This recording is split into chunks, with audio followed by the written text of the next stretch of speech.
But yeah, so lesson 4, boom chick accompaniment. Does anyone know what a boom chick is? Like, do you know what they mean when they say boom chick? It's like pretty, not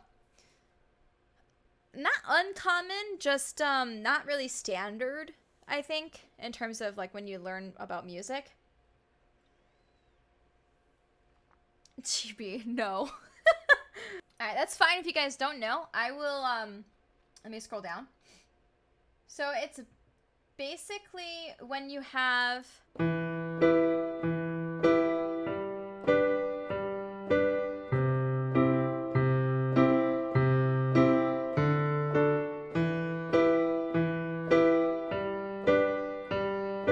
Do you see, like, the pattern? It goes bass note, then chord. Boom, chick, boom, chick, boom, chick, boom, chick.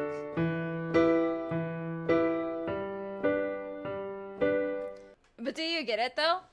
Because the boom is the bass note and then the chick is supposed to be the actual triads.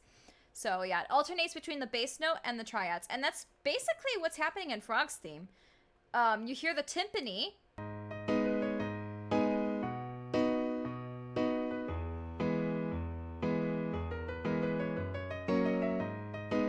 Hey, that's not right. Dan, that note's not right. That note's not right, Dan. You have to fix that. Again from here, though.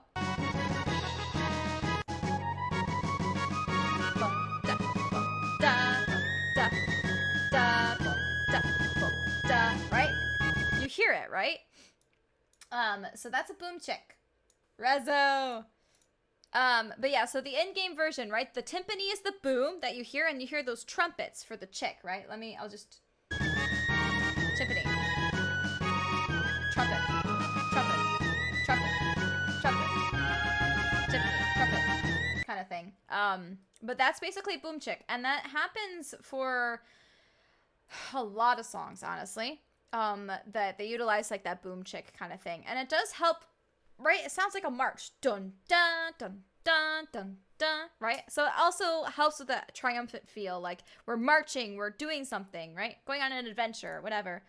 And it's also a great way to incorporate two very different sounding instruments without it feeling like it's too much, right? You got the timpani, and then you got trumpets, right? But because they each have their own role that they're fulfilling, it actually works out really well. Oh yes, and he also has a Kingdom Hearts example.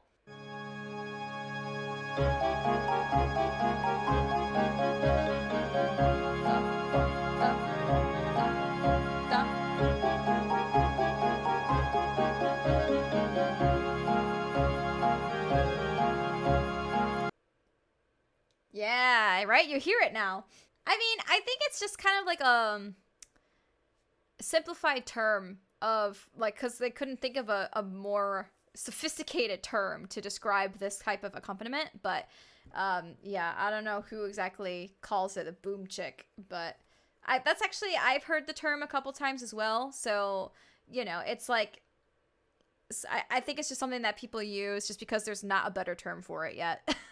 So, but yeah, so Traverse Town, that has it, but Dan actually says that the soundtrack actually has that kind of accompaniment, the boom chick accompaniment, like littered throughout the entire score. So if you like want to listen to the KH soundtrack and be like, find the boom chick accompaniment, I guess you can do that, because it does have that same style of like bass chord alternating throughout the entire soundtrack. Now, melodic repetition, okay, is the last lesson that Dan has for us.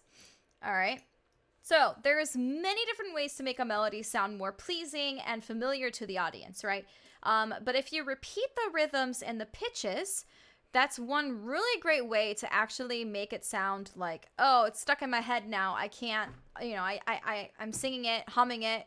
It's stuck in my head. Well, yeah, if you want the melody to get stuck in someone's head, repeating the rhythms and the pitches is a really great way to do it. So yeah, Frog's theme uses a lot of repetition in the most memorable parts of the melody. This is what Dan says. So I'm gonna show you his piano reduction. So, scroll. There we are.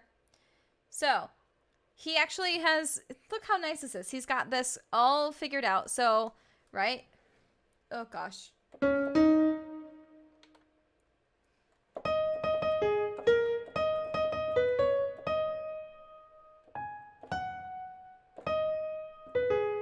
Right? So, even here. Dun dun dun dun dun dun dun dun dun dun dun dun dun. Same thing. Here. Da da da da da da. Right? Here, exactly the same. Da da da da da da. But here, we have the same rhythm. Pretty much. Like, at least this part is. Da da da da da da da da da. So these, like the red, basically, is the same, right? But it's just different notes. So the rhythm is taken, copied. And then this is exactly the same. These two and these two.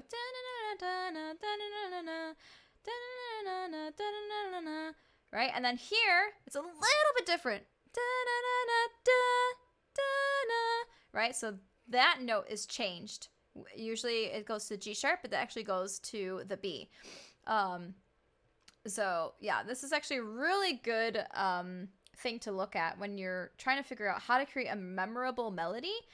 It's basically repeating things, but trying your best to not make it sound boring. So you have to change a couple things here and there, right?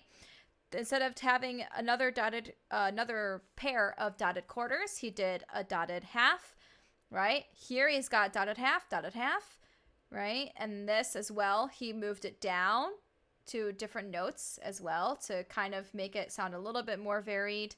And then changing this one note as well. So this, again, we know these notes. Da, da, da, da. We're thinking, oh, it's going to go da, da, da, da, da, right? But it goes da, da, da, da, da, da, da, right? So it's a little bit different. That's why it gets stuck in your head, because you basically have a good outline just by hearing like this part and this part, how the rest of the melody is going to go. But he makes those subtle tweaks that keeps your interest still. So it's really cool. Yeah, basically, yeah. Variety versus repetition. Absolutely. Oh, you guys can't. There. It kind of popped up. But yeah, it's very, very interesting how he was able to do that. And I've noticed that, like, I don't know if you guys know Zircon. He's a producer. He does, like, electronic music. And he was part of, like, OC Remix for a long time. But he... Also, he does like the same kind of thing. He'll take a melody that he likes, just even like a portion of a melody or a phrase, and then he'll copy and paste it, but then he will actually alter a couple notes here and there. So it's mostly the same, but there are a couple of things that are, you know, not exactly the same. So again, it captures their attention and gives them something a little bit, you know, something's a little bit changed. So just keeps them interested. All right, let's ask if you guys have any other composers or pieces that come to mind when you think about repeated rhythms or pitches. Does anyone come to mind? You can feel free to link a YouTube video of one of their works if you want. I have one on the PowerPoint that we'll listen to as well that came to my mind when I was, you know, going through this blog post. But yeah, it's honestly pretty common to do. It's just, I think not a lot of people consciously think about it. It's honestly everywhere. So we'll listen to this.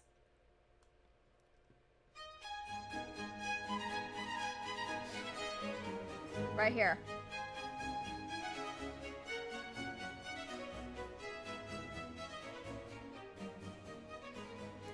Right? I'll do it one more time. Right here.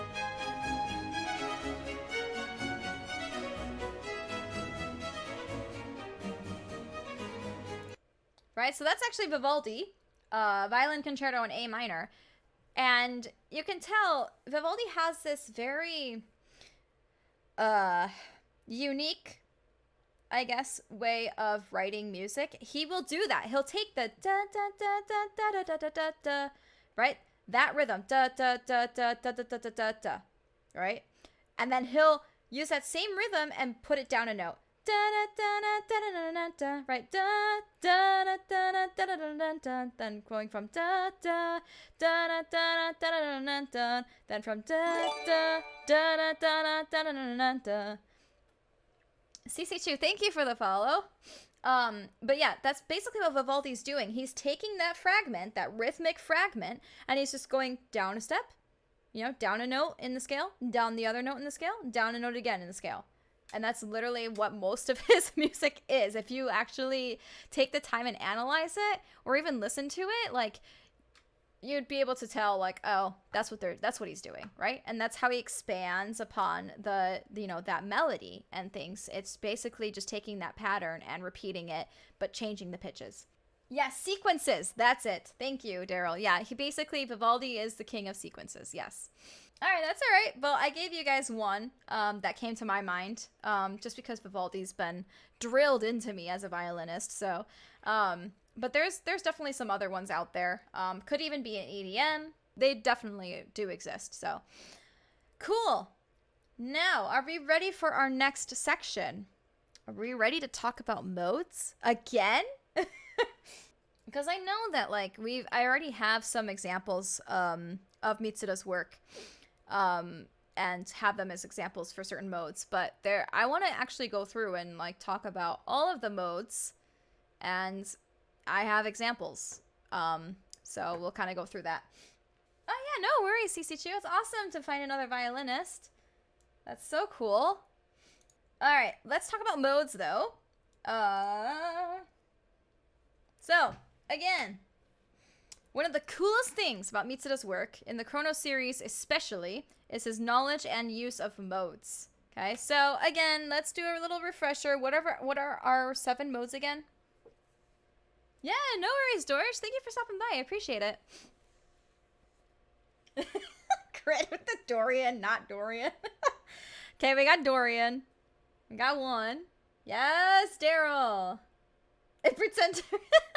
That's okay. It's because I was so interested in them when I learned about them in college. It took me a while to, like, memorize them as well, but it helps when I memorize it in order, starting from Ionian. Yes, Daryl. Yeah, so we got Ionian, Dorian, Phrygian, Lydian, Mixolydian, Locrian, and those are actually in order as well. So really great job, Daryl. And I listed them out in order as well. Oh, you missed Aeolian. Daryl, you missed Aeolian. Oh, no. Aeolian comes after Mixolydian, before Locrian. But yeah, so those are our 7 modes.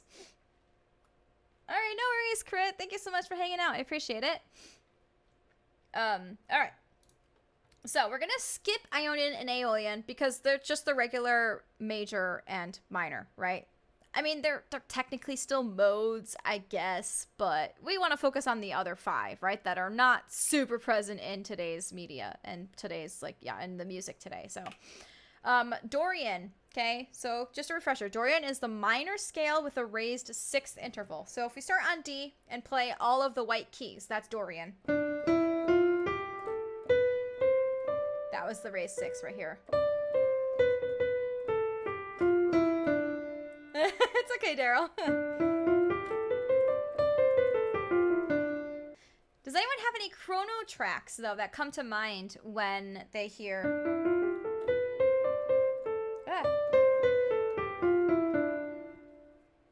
Ooh, Millennial Fair is in a mode.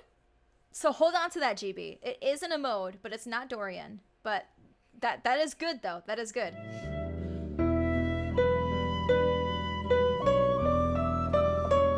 Right there. E, it's an E Dorian. Where's my puny smoke? Right? Right there, that's the raised 6th.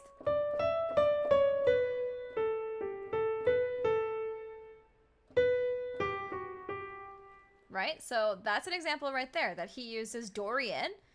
E Dorian for Time Scar, which is from Chrono Cross. And then here's another one.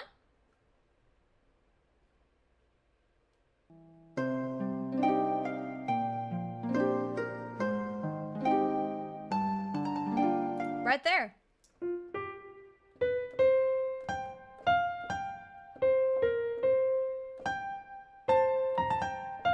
So yeah, that as well. That is also from Chrono Cross. That is called Quitting the Body, or maybe Leaving the Body.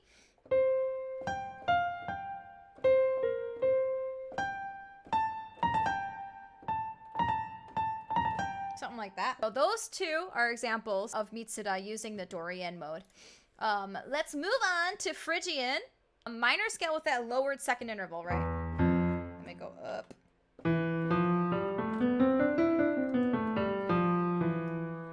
So if you're on E, and just play all the white keys up to the next E. That's Phrygian. I did also discuss an example that's in Chrono Trigger. Does anyone remember what song that is? Or what piece? What track that is? Stares down a book. 3, 2, 1. Okay, we're gonna listen.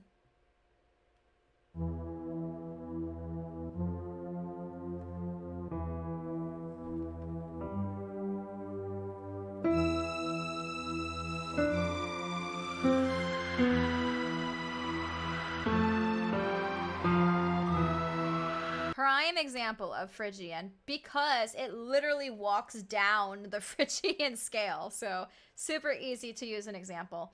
But yeah, so that's Magus's theme from Chrono Trigger. That is definitely in Phrygian, and what Daryl found is I would also consider in Phrygian too, because it's definitely has the E, again another one in E minor or E Phrygian. It has E as a tonal center, and then you hear it go.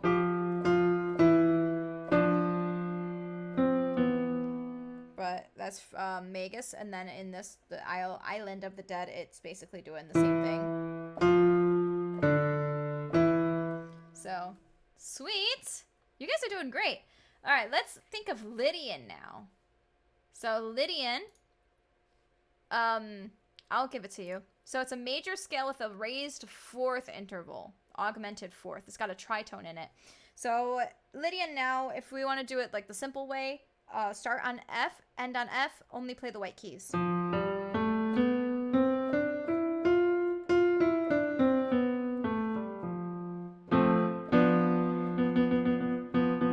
Right there, that's our tritone. Between F and B, normally you have a B flat, right? But we have a B natural, so it's a tritone. Anyone think of any examples of Lydian? This one actually took me a while to find an example from him, from Mitsuda. Okay, no worries. Happiest town music. Let me load this up. You're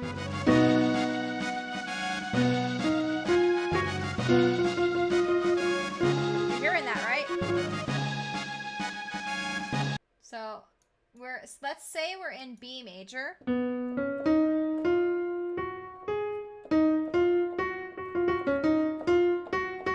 Right? You hear that in the trumpets. Right? Again, another tritone. Here's our fifth. And then there's our tritone.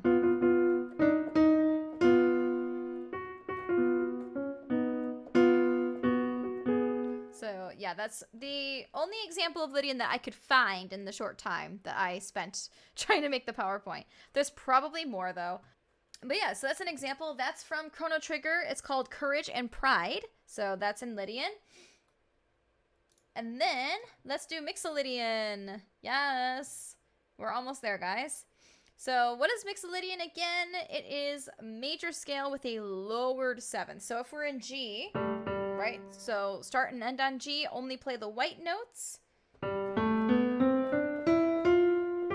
There's a lowered seventh right there.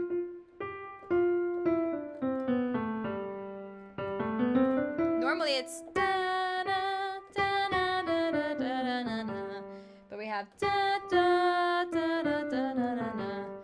Does not have to be the whole song. No, it could definitely just be a section of it. Absolutely, yeah, yeah. No worries. Let's listen to one of the most common ones.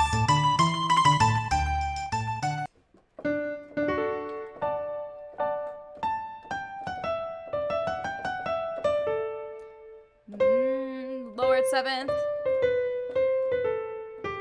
Because normally in D major we have a C sharp, right? but we have da na da na na da na na na. So that is a really good example of Mixolydian. It's Millennial Fair, also from Chrono Trigger. Mitsuda composed that. So he actually, again, borrowed chords. He's using a borrowed chord in a sense, or if you want to consider it the chord that's in Mixolydian. Right? C major. It's a major 7 to the major 1. So technically you can consider, again, you can consider it a borrowed chord, this major 7. Or you can just say he's in Mixolydian right now in that part, and that's why he's using the chord C major that's part of the Mixolydian key, or the mode, I guess. Yes, Sam, I was waiting for you to join. We're getting close to finishing up, but yeah, we basically just showed Mixolydian, showed Millennial Fair, because it's in Mixolydian, and I have another example that Mitsuda did that's also in Mixolydian.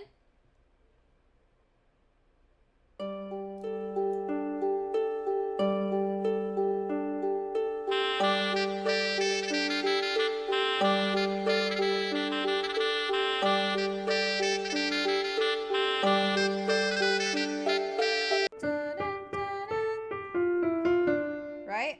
For in G, we have the F natural. Da, da, da, da. So that's another example of Mixolydian. And this is, yep, Home Mabule.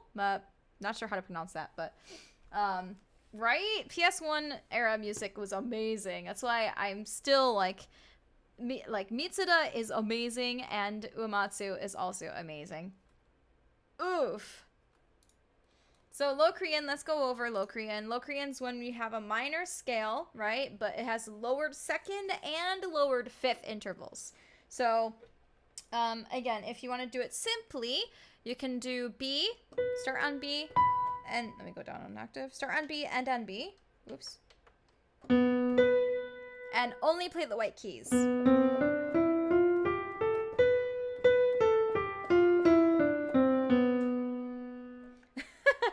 Freaking Sab with the heart and Locrian.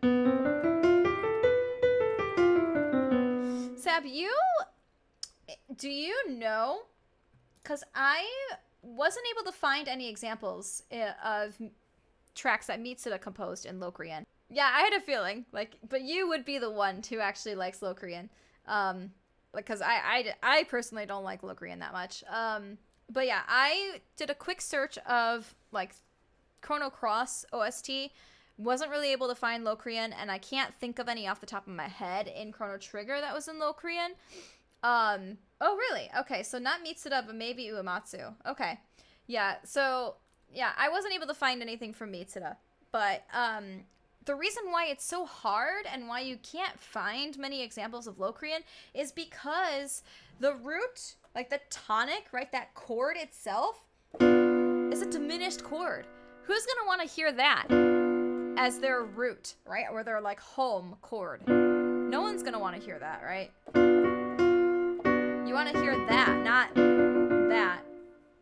Yeah, it's very unstable. Exactly, Daryl. Yeah, I agree. It's, more of a theoretical thing than practical, but there's definitely composers who have written in Locrian, but those are more of, I want to say, avant-garde.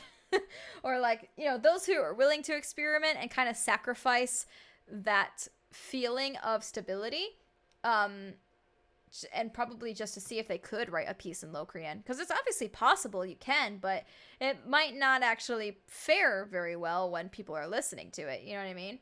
Yeah, I do too. I need my stability too. So that's it for the modes section, but I do have some bonus things that I was able to pick up and kind of jot down here. So again, we have talked about this before, but Mitsuda obviously knew how to use borrowed chords as well, right? We talked about in Frog's theme, he uses a major 4, right? Instead of a minor 4. And that also helps create that sense of it not even being in a minor key, because the only minor chord he uses is the minor 1, the G sharp minor, right?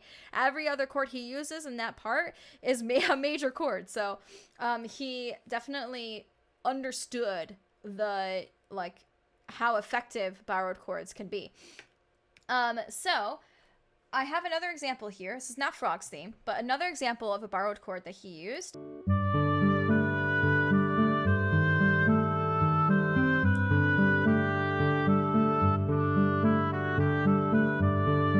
Yep. Like, literally. Does this sound familiar?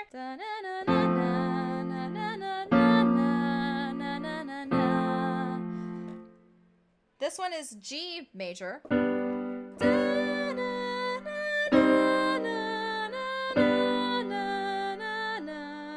Right? It's literally 1, minor 4, 1. Same thing that Uematsu does for Tifa's. But it's in G major instead of Tifa's is in F major.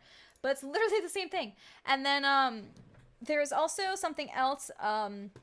So there's a Twitter post that I found about the Mitsuda lick that I thought would be kind of cool to listen to. So let's do that. So this is originally Chrono Trigger, right? So Mitsuda actually wrote this, Secret of the Forest. This is the lick that we're talking about. Da, da, da. Okay, and you'll hear so many other games and composers have like stolen this lick and used it. So we'll just listen to this.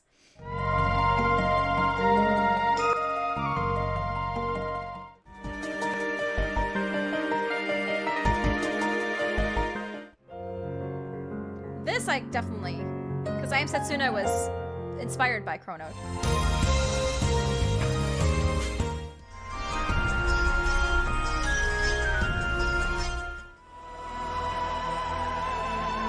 Strings. Right? So that in itself is a really cool example of like just taking something, right? Mitsuda lick. I was trying to find that same lick in other compositions that he has done, Mitsuda. But at least the Chrono Cross tracks that I listened to, I wasn't able to find it. But I'm sure it's probably in there, but you can tell that other people have taken that probably, unconsciously and have used it in so many other games. And then we talked about this before, ostinato, right? Find the ostinato. So I did talk about it a little bit earlier in one of the other tracks we listened to, but here's another example of ostinato. And this is so genius. And I'll explain why.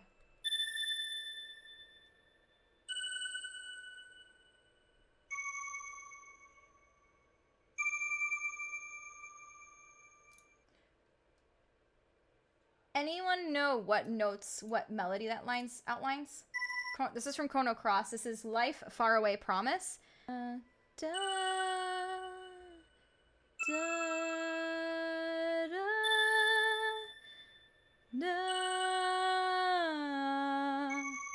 na, na, na, na.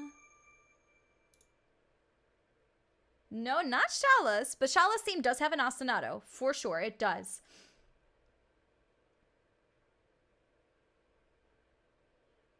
It's not Shala's.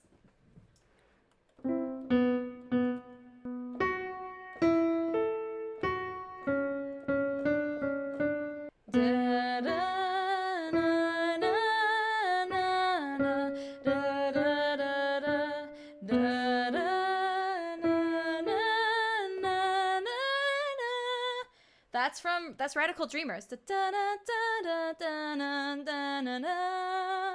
Yeah, so he takes that like that right there. He just does it kind of sparsely in the beginning, and it turns into an ostinato.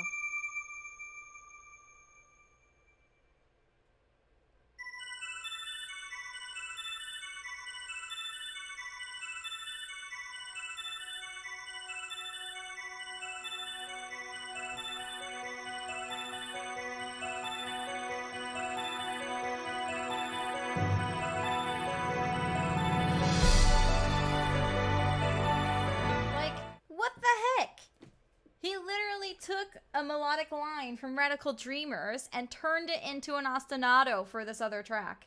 Like, gosh, why do you have to be such a genius? It's so amazing. Again, that's Chrono Cross, Life, Faraway Promise, if you want to like look it up and listen to it. I think that's it. Yeah, so these are some of the sources I used for the PowerPoint. Heck yeah. All right. If you guys want, I could probably post this PowerPoint like on Google Drive. I'm not sure if that's something that people would be interested in, but I guess like let me know in the chat if you're interested, and also for the YouTube video, let me know in the comments if you want me to upload this PowerPoint, because I'd be more than happy to do it. I'm just not sure if people would actually download it and like want to read it again or what, so. I'll definitely see you guys on Monday. Thank you guys so much for hanging out. Really appreciate it. And I will see you next week. Have a great weekend. Bye.